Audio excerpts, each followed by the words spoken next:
All right, folks, returning back after a 3-day, not one, not two, but 3 days covering the Libertarian Convention. We've got none other than the Dauntless Few, Pasta, Craig, Jardula, leading the way. Pasta, man, how you doing? How you holding up after last night? So we had a 14-hour stream yesterday. We got there at 9:30 in the morning. We didn't leave till like 2 o'clock at night. I'm sorry for being late. I'm literally wiping the coals out of my eyes. No, it's fine, dude. It's fine, dude. What? Hey, man, it's just the morning show, man. Welcome. Yeah, this is the best morning show ever. Period. Hold on. Here's the producer, Gabrielle. Is cheese slice up yet? Cheese slice isn't up, and I'm on the air with Kit Cabello. You want to say hi? Oh shit!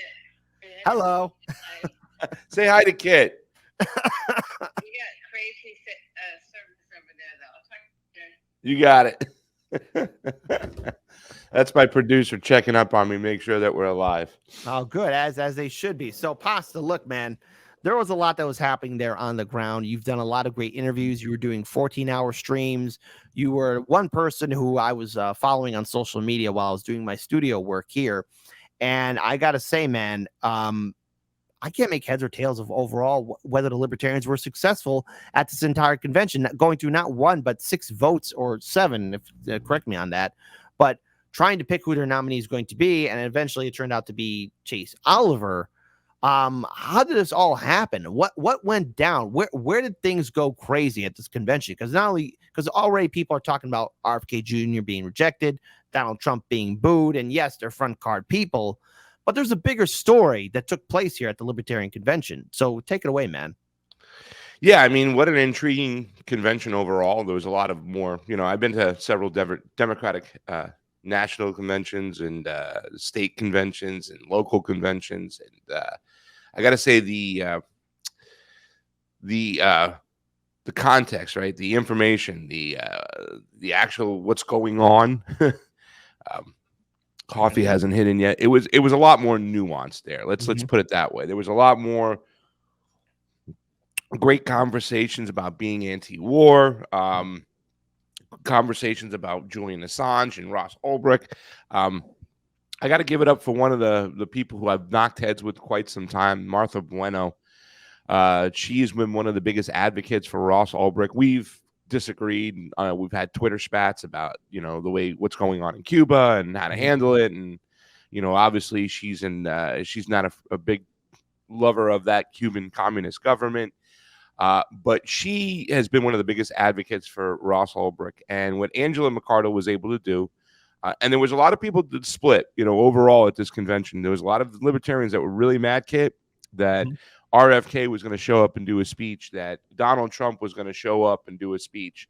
But I thought it was genius. And at the very end, too, of Donald Trump's speech, he mentioned he's going to free Ross Ulbricht. He's going to drop all the charges and release him from prison. You know what I'm saying? And that's a big thing because there was a lot of Trump people who were going in and who didn't even know who Ross Ulbricht was. Libertarians. Can you elaborate on who Ross is because I'm getting a couple questions from my viewing audience and just for them. Can you elaborate just who he is and what his significance is, especially seeing his name at the Libertarian Party convention? Well, I've heard some libertarians mention they're calling him the Big Three. A couple people called him one of the Big Three: Assange, Snowden, Ross Ulbricht.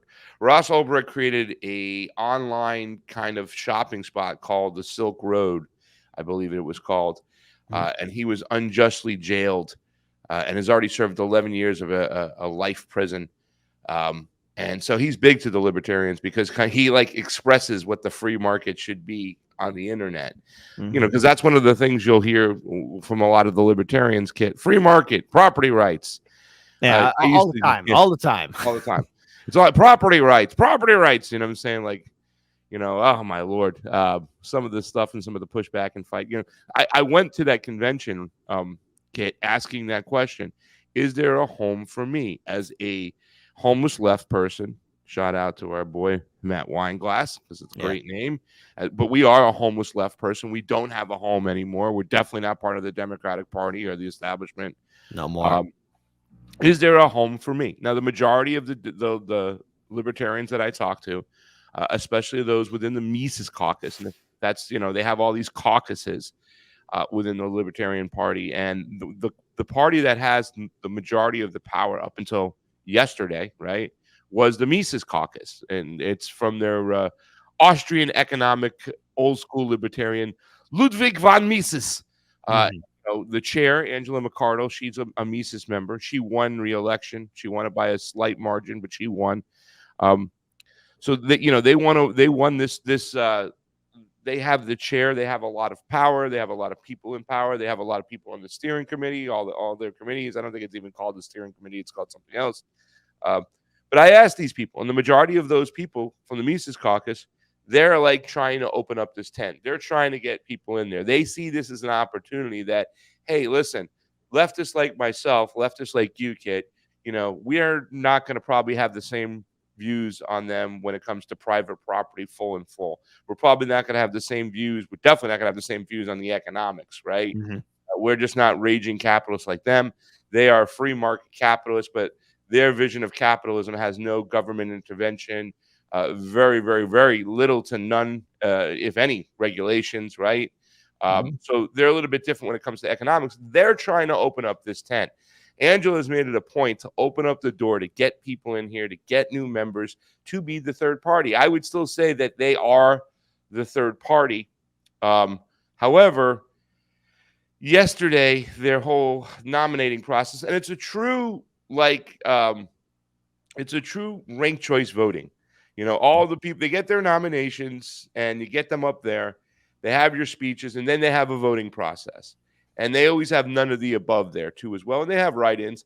But you take a vote, and all the candidates get vote from all the delegates. The candidate with the least amount of votes is removed, and then the voting process happens again until somebody hits 50% plus one, gets that plurality, and wins. The thing is that nobody got plurality every single round, right? Until the very end, and it came down to the last two, and nobody still had 50%, but they had to remove the last candidate. So Chase Oliver, Mike Rechtenwald, who was the Mises representative for the president, pretty much he was a Mises guy.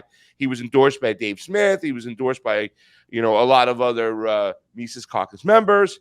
Well, he, at the very end, and this guy had won like 4 rounds in a row, Mike Rechtenwald, his name is, they get to the last round, the second to last round, and nobody gets 50%. So literally they had a last vote where Chase Oliver had to run against none of the above and get over 50%. He got it.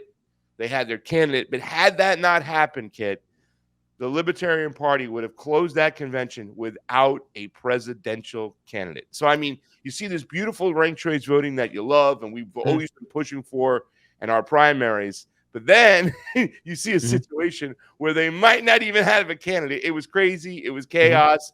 I mean, it's so awesome. It's. I almost got to compare it to like that movie. What's the movie where they're with Giovanni Ribisi and Vin Diesel, where they're the stock market movie where they're on the floor and they're doing deals and they're on the phone. God damn. Boiler Room, right? Oh, Boiler Room. Yes. Right? There you go. So it's almost like this Boiler Room scene where you see these candidates, like after a round, they're going behind, pillars and they're talking and they're going outside and they're trying to have little conversations. It's like, hey, man, tell your people to now vote for me now that you're at it and I'll do this. So they even had a situation where they made a deal, right? They made a deal where one of the presidential candidates, Mike Termat, was like, I'm going to accept Chase's VP if, in fact, he does win. The only thing is the same process in which they picked the president is how they picked the vice president.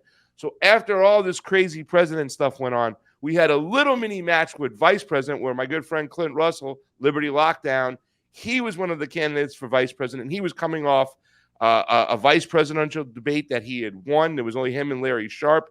They had picked him to go up against Vivek, and then he debated Vivek Ramaswamy at the convention, wiped the floor with him.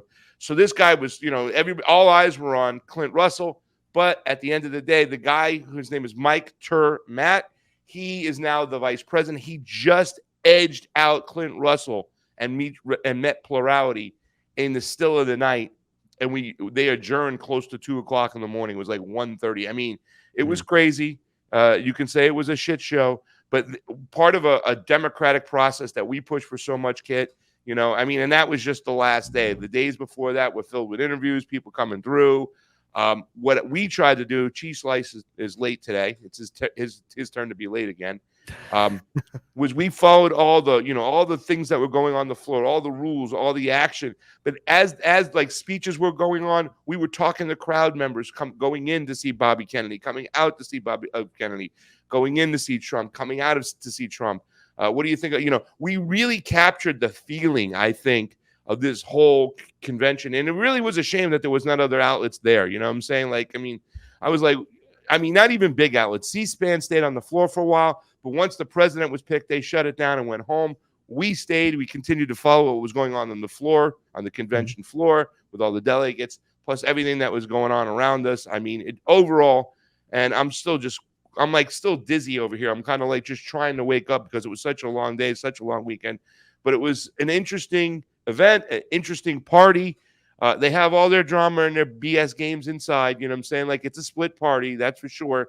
We have an interview we put up with the press conference with Angela. So it overall, and I know I'm just kind of blabbing over here because there was so much going on, but just crazy weekend. And yeah, just crazy weekend, crazy stuff, awesome thing. I think there is a home for me in this party. I think there's a home for us. We would definitely be the odd boys out, right? Like, it would be one of those things. I don't know. It'd be like, because listen, they have their little cliques, they have their little caucuses, they have their little parties. These things are all relevant when voting takes place and decisions are to be made, just like in any other party, Kid. Now, I do want to pull up this video here because you actually interviewed one of the Libertarian presidential candidates, and this is the guy who we were talking about who won 4 out of the, or at least 5 of, or at least was in the race for quite some time, and he asked for help. So I want to play this video, and I just want to get your thoughts on it now that everything has transpired. Yeah. Gave it a hell of a shot, man. Hey, thanks a lot. Your thoughts on the whole process and what you experienced today, Mr. Rectenwall? Well, it's kind of sucks winning 5 straight rounds and then losing in the last one. And then I was promised an endorsement by one of the candidates who turned out to be a snake. Yeah.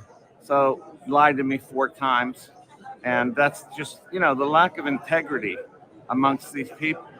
I'm stunned. Yeah. I actually didn't do any glad handling with the other candidates, making deals, paying people off, none of that stuff. Yes. I just ran a race like me against them, and the best man wins. That's not how it happened. Yeah. Well, are you okay with the process? Are you going to object? Or, I mean, I know the rules are the rules, but with write-ins, it just seems kind of odd that they would eliminate the other candidate that's viable for the nomination. So are you going to pick a protest whatsoever, or is the rules pretty much set in stone and you're just going to deal with the results? I don't think there's any rules that we can challenge. Gotcha. Thank you so much. They have to do a 2/3 amendment to the bylaw. So I want to pause here. So overall, looking back at that, especially when that was going down, was there anything in particular, especially after that interview with this candidate, like, was there any talk of what was there supposed to be somebody different than Chase Oliver? Because that's something I've wondered, because I've been looking at how libertarians have been responding to Chase Oliver being the nominee, and it's sort of 50-50. It's a mixed bag. There's a couple who are just really not for, and there's others that are indifferent, and then there are others that are fully on board. I want to get your thoughts on that. Well, I was able to get a couple questions with Chase Oliver right when he had won the nomination. That was Mike Rectenwald, and he was endorsed by Dave Smith. Dave Smith actually gave his candidate speech before he went up, the popular comedian. So, I mean, he was pretty much became the front runner. He's a pro marijuana advocate, Mike Rectenwald. He's written books. So, I mean, it is, but that's what's going to happen. What's going to go on with these situations. I mean, when a candidate drops out, there's a guy, Josh Smith, who used to be the vice chair of the Mises Caucus. And I know the guy, I saw him over the weekend, and it was great to talk with him. He was getting around 6-7% of the vote. Well, just think about how much power he has in this situation, right? He's got to throw his weight certain one way. So, as these candidates are getting eliminated, the other candidates that are still viable, they're going up to them and talking to them and trying to cut deals to try to get them to get their people to vote for them. So, I mean, Mike Rectenwald, he seems like a real stand-up guy. I don't know a lot about him, but he had run a campaign where, He wasn't trying to ruffle a lot of feathers. He was just, like he said, let the best man win.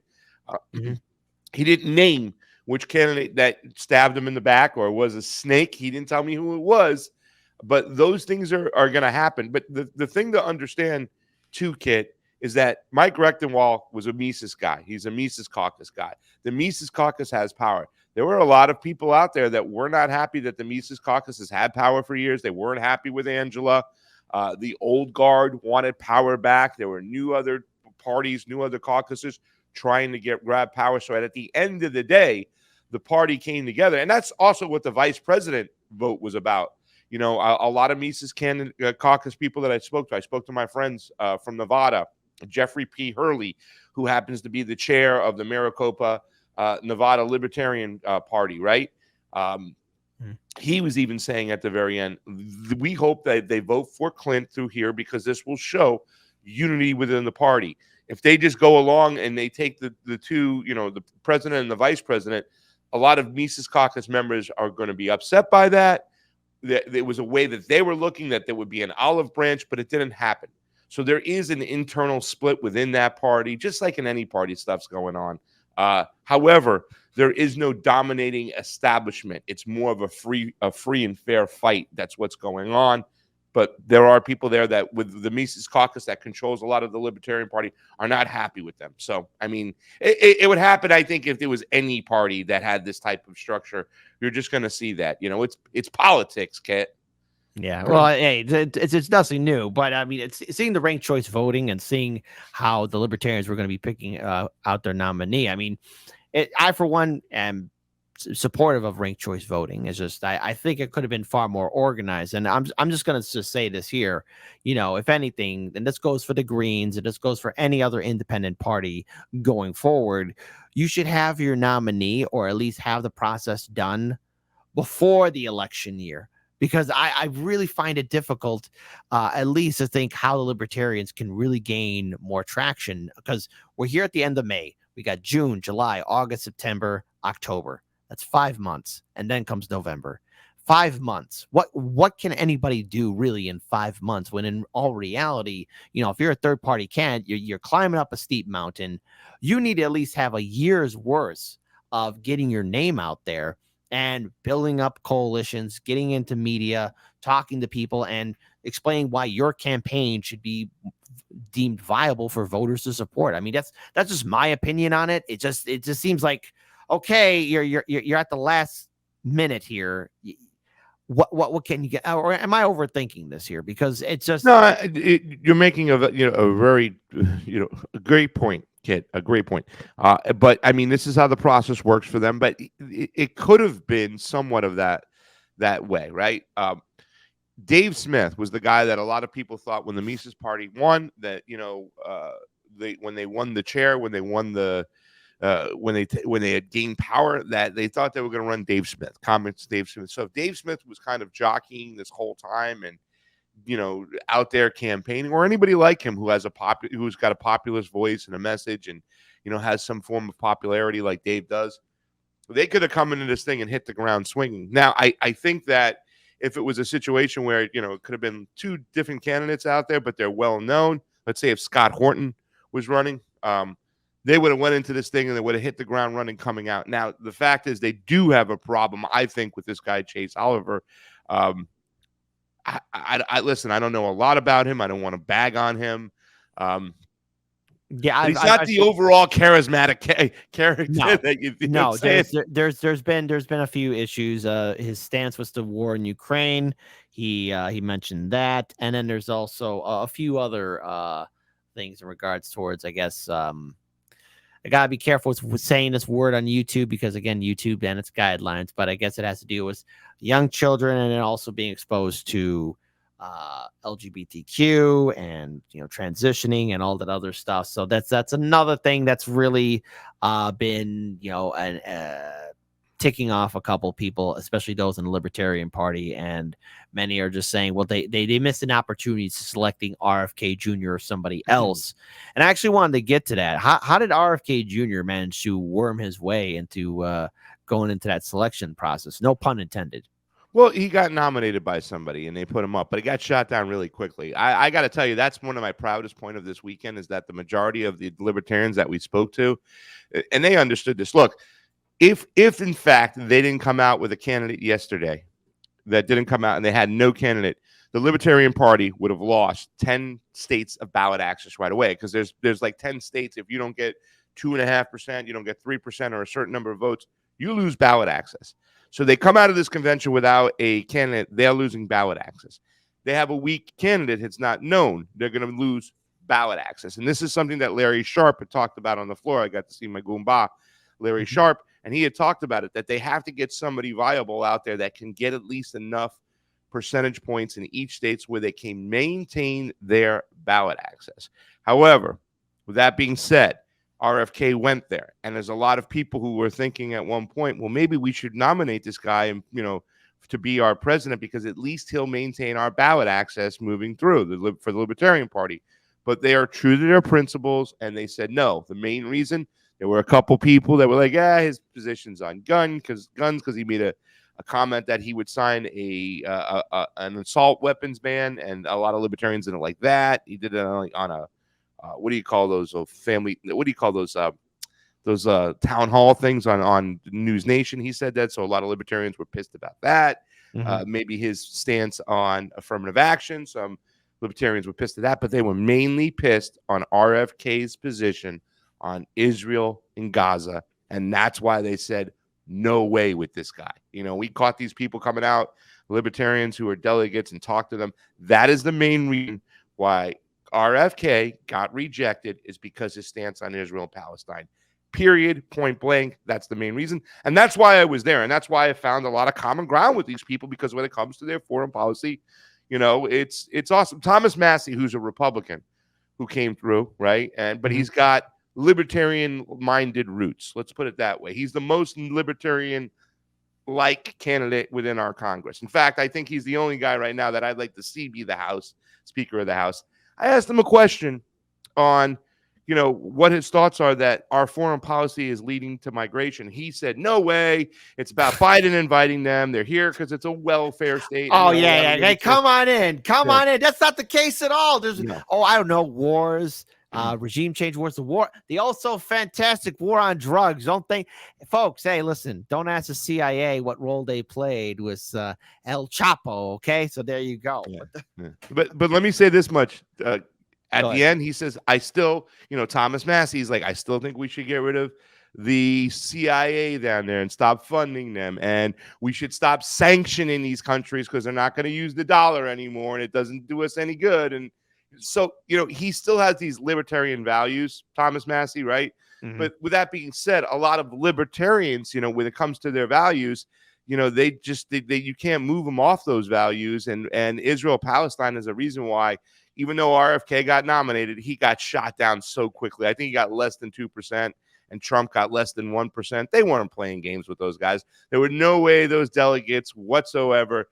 There was no threat at all, Kit, that RFK or Donald Trump was going to get that selection from the Libertarian Party. It was shot down in the water. Anybody who was there could have told you that they were there to speak. Because the way Angela McCardle looked at it, like, they're coming to us. They want to come to the Libertarian Party, talk to our voters, talk to our delegates, and they brought so much media attention around there. Donald Trump stood up and he had the Libertarian sign behind him. So I think it was a genius move by Angela, but in no way, shape, or form ever, Kit, was RFK a threat to be on that ballot or Donald Trump. It wasn't happening. So anybody who tells you something different just doesn't know what they're talking about. Well, hey, Ben. All right. Well, that makes perfect sense. But hold on real quick here. We actually got a comment from one of our viewing audience members, Roger Meadows. Did you ask them where they are on antitrust in regards to any of the candidates that were running? I wanted to talk to Larry Sharp about that. And when I met Chase Oliver, obviously you saw me interview Mike Rechtenwald when he was coming off. So we were talking more about the process that happened. I wanted to talk to Larry Sharp more about that, Roger. And I intend to have Larry Sharp on to talk more about antitrust. I still think that, that party is really lucky to have a guy like Larry Sharp. You know what I'm saying? He might not be one of their popular guys and rub elbows with the guys at the top and whatnot, but he's just, he's a gentleman. Everybody respects him. They know who he is. And he has so many great positions. And anytime we disagree, he says we disagree, but at least we had come to common ground on a lot of other issues. So I want to talk to Larry about antitrust, and I got a lot of information, a lot of contacts, Mr. Meadows, that we can do that. I mean, I can't speak I can't speak for the Libertarians when it comes to their economics. I'm going to let them speak for it, but it's more of the same. I did do an interview with a guy by the name of Jeremy Kaufman. Jeremy Kaufman was the guy who controls the New Hampshire Libertarian Twitter. And that was very interesting. Because I had called him an idiot and a jerk. Yeah, and I called. Yeah, because the Libertarian New Hampshire Party has posted so many controversial tweets here and there. Yes. So I did an interview with him, and that overall question: is there a home for me here? Is there a place for me in your party? I asked him that question. According to him, no, I'm not a libertarian, and therefore, you know what I'm saying. But he said stuff like "succeed from the union," and I mean, the guy's off the wall. He's a cornball, but a lot of people in the Libertarian Party look at him as the same too as well. They know he's a little bit off the charts. So, that was a very interesting interview there as well. I mean, it's overall, this was just a. Jamie Cheese Slice would say, man, they're so organized. They got so many things together. He was so impressed. There is easy to be impressed, but then also, too, you start talking to the members, some of them here and there. They're just so sold on their economics. And I don't know. They want to end the Fed. That's part of their economics. It's not like they just want a capitalist system in the framework we have. They want to remove all the monstrosities of sorts. Jamie. What, Jamie? Tell him to wake up. Terrible kid. Well, speaking of being politically homeless, we also got this is from Justin B. Pasta, there is a party for you that is both eco-socialist and left libertarian. It's called the Green Party. You don't need to be homeless. Yeah. Please stop with that. Stop with that guy. Justin is like, I love Justin. Kit, tell that guy to stop. That party is in shambles, and they're a woke party. Right? They got too much of their woke stuff. They lost it when their steering committee did what they did on that vaccine. And it was just terrible what they did. Oh, I can't say the V word. My bad. That's fine. It's fine. Don't worry, man. Listen, don't worry about that. I mean, I'll be fine. I've dealt with the YouTube censorship before, and I could deal with it again. So don't worry. It's all good. But Pasta, look, you've really been hitting the ground, and you've been really dedicated to covering this entire convention. All in all, was there anything else that really stood out to you? Because I know it's early there. Hey, I'm a man like you, deserve some rest. So I want to at least end this on a note of what were some of the big takeaways, and what were some of the things that really stood out to you as the convention was nearing its end? And do you think the Libertarians could potentially maybe be at least this time around, maybe get some more votes, or do you think there's it's dead in the water this election cycle? I mean, well, whether Justin likes it or not, they are the third party, right? They're on too many.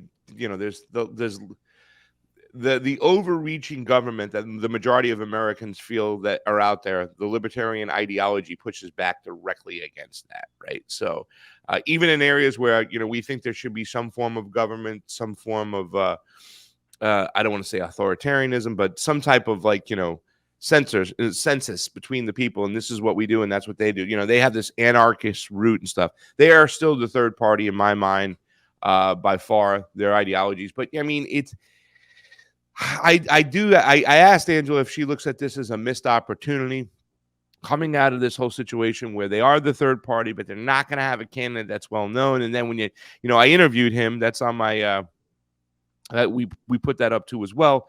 He started using the code words free market, and it's like, dude, I'm like, are you going to ban gain of function on day one?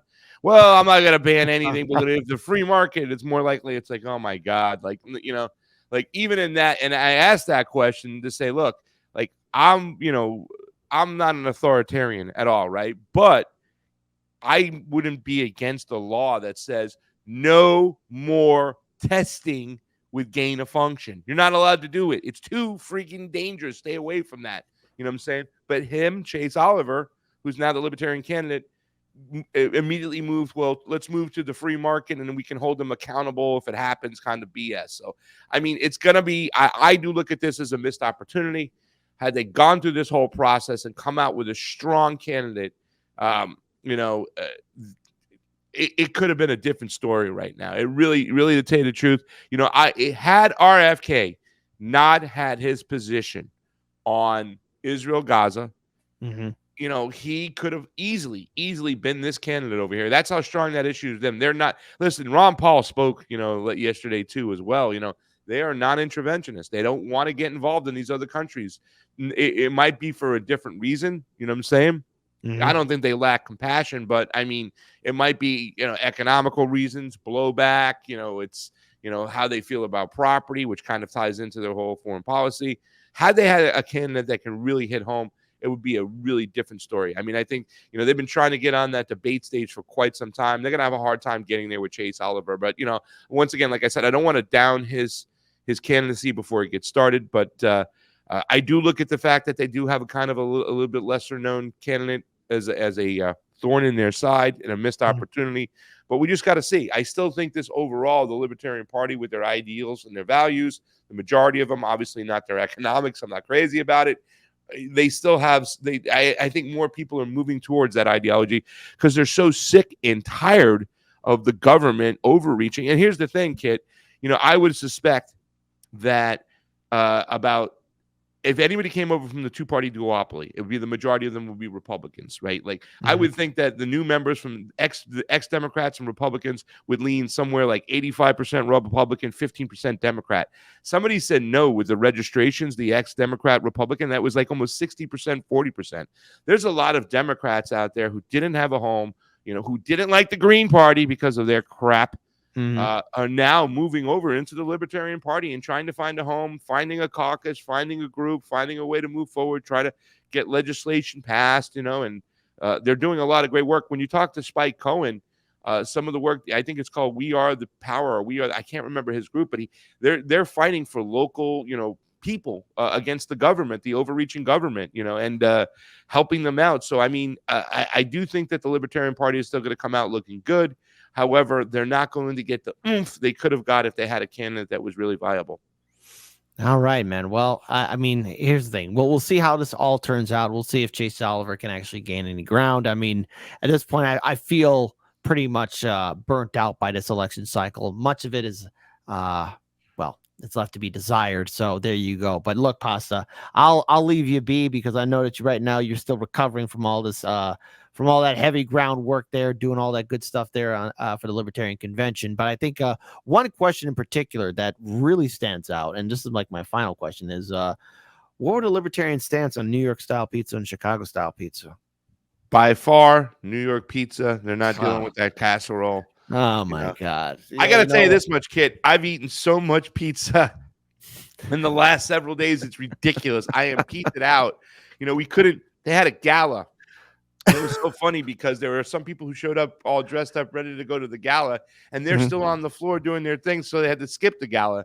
And the hotel was like, "Hey, we just plated up 200 plates of food over here, and you guys are all in the convention room." So all of a sudden, like people wouldn't leave the convention floor. They put the food out in another suite. People wouldn't go over there.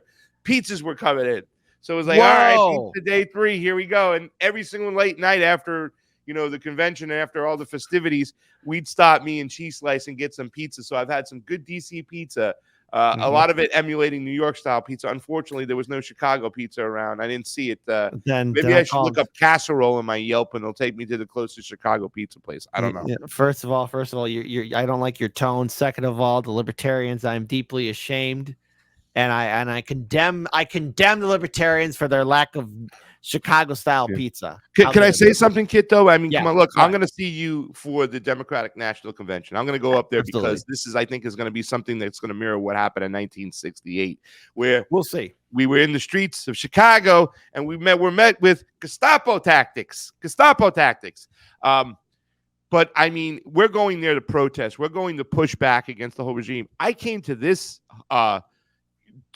convention, right? To this national convention for the Libertarians to talk, to have conversations, to see where I can, build coalitions of sorts. That's not going on with the Democratic Party. I don't know anybody who's trying to do that in the Republican Party. They're in a fierce civil war battle where their America First candidates are trying to gain ground against the establishment. And, they've done better than the Democrats. The leftists have done. We we gained no ground. We put all these people, the squad, in office, and they turned on us immediately. So I don't know if they were, nefarious going in, or they just got changed. So we're going to be in DC. We're going to be in Chicago together, right? At the DC convention. We're going to push back. We're going to fight. That wasn't the case here at the Libertarian Convention. It was all about building bridges, nuance, finding coalitions. So very much impressed by what I witnessed over the weekend over here. And if anybody does have to be part of a group moving forward, if they want to be part of a party, if they're in their politics, I would definitely recommend looking at the Libertarians. I mean, the Radical Caucus they have everything all over in that caucus. They have conservative members. They have leftist libertarians, where I met leftist libertarians like myself.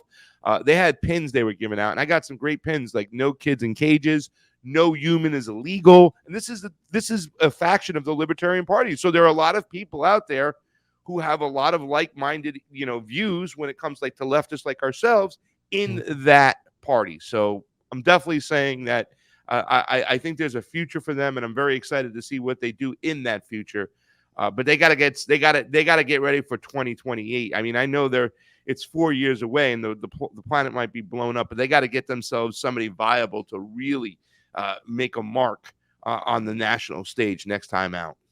Absolutely. I think that's a great note to end it on. All right. Well, Pasta, listen, thank you so much for your time, for being on our show. Hey, man, get some rest, because it sounds like, man, you've earned it. I mean, you've won the Dauntless Few. You've covered the crisis in Lahaina not once but twice. You've done a lot of groundbreaking work in Central and South America. So as always, Pasta, lovely to have you on our show. Looking forward to have you back on in the future, because, man, if there's one person who knows what's going on, it's Craig Jardula Pasta. Follow him on his YouTube channel, Pasta to Go. Follow him on all of his social media. It's Pasta to Go. If you don't got it, get it. If you don't get it, go figure it out. Thanks, buddy. And brother, enjoy the rest of your day. All right. Hey, Kit, I just want to thank your audience, because there was somebody who went to my Give, Send, Go and threw a few bucks over there, and that really does help. So thank you, Kit Cabela's audience. Somebody was asking me yesterday who, Don DeBar is like, Kit Cabela. And I was telling them the whole story about, you were one of the first to do this, to cover those Chicago conventions. You're a trailblazer yourself, brother, and I love you. And thank you so much for allowing me to come on your platform and talk to your audience. And I look forward to doing work with you in the future, my man. Absolutely. All the best to you, brother. Take good care of yourself. And as always, man, keep your head on a swivel and just keep on doing the great work. New York pizza! Oh, you had to get me back for the last time, didn't you? I guess this isn't such an awful place. Is that what you want me to say? You prove it's possible to sleep for days and to still think you're right here awake. The cost of living isn't much to make, but God, it's so hard to save. And when they told you everything was safe, were you safe?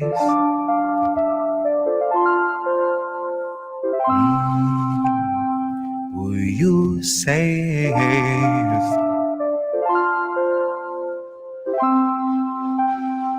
Were you safe?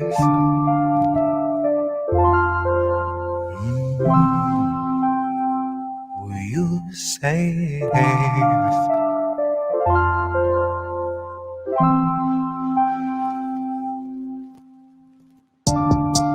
I guess this isn't such an awful place.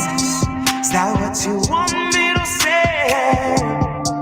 You prove it's possible to sleep for days and to still think you're right here awake. The cost of living isn't much to make, but God, it's so hard to say. And when they told you everything was safe, were you safe?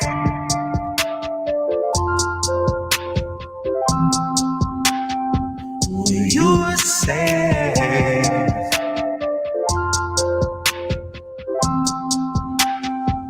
Were you safe?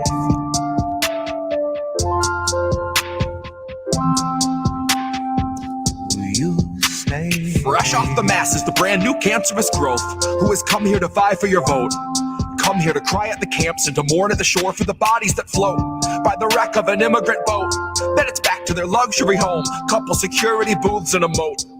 Couple cigars, little escargot, little booze and a soak. Just breathe in the steam and the smoke. Pink salt, lavender, candles are low. Shit, when you do what you do, gotta lighten the load. And he got a life of his own that's a sight to behold. And it's a lot to control, to decipher the code or to siphon the soul. The cost of a good night's sleep for the working elite is a bargain, no matter the toll. Worth any wager, and that comes straight from the mouth of the means to the goal that will swallow us whole. Right for the picking if you don't mind mold, and you know I don't. Maybe we're pleasantly prone, maybe we're taking a licking, compliantly ticking and ticking and ticking, but never explode. No, I don't deliver the prettiest image, but damn if it isn't an accurate vision of natural fission, of rage at the system and abject heartbreak, patiently waiting for any who will listen. That little blue bird who was watching your words is a federal carrier pigeon, a Langley first. It's a patient observer who hears what it wants and is trained for the worst. Oh, you got nothing to hide. They'll be the ones to decide that after they root through your purse, after they read all your text, after they raid your apartment, confiscate all of its contents, then conjure up evidence out of the air on a wing and a prayer and malicious intelligence nonsense. Any presumption of innocence long since gone, right along with your comforts and constants. Historically, first they will come for the communists. So why in the fuck would I say I'm a communist? Well, it might be I love my community more than the monsters of opulence who are holding us hostage, who are vomiting promises. Might be I'm all done seeing our pensions and benefits harvested. Might be I'm all done watching the populace being disarmed in the guise of an armistice. Watching a woman collapse on the floor who will rise no more. She is wheeled out the door and you're next in line for the pharmacist. If you can get me to vote, it's a hard no confidence. But part of the charm of deception is politics wearing the mask of incompetence. It's all in the art of austerity, darling. It's all in the slide of the providence. Until home is as wide as your cubicle height and it's only as deep as your coffin is. Maybe I'm miles away from impatience, aching to break off the head of the snake where the capital lust, reptile brain, and the margin of profit is. Like off with his. Like off with his. I guess this isn't such an awful place. Is that what you want me to say? You prove it's possible to sleep for days and to still think you're right here awake. The cost of living isn't much to make, but God, it's so hard to save. And when they told you everything was safe, were you safe?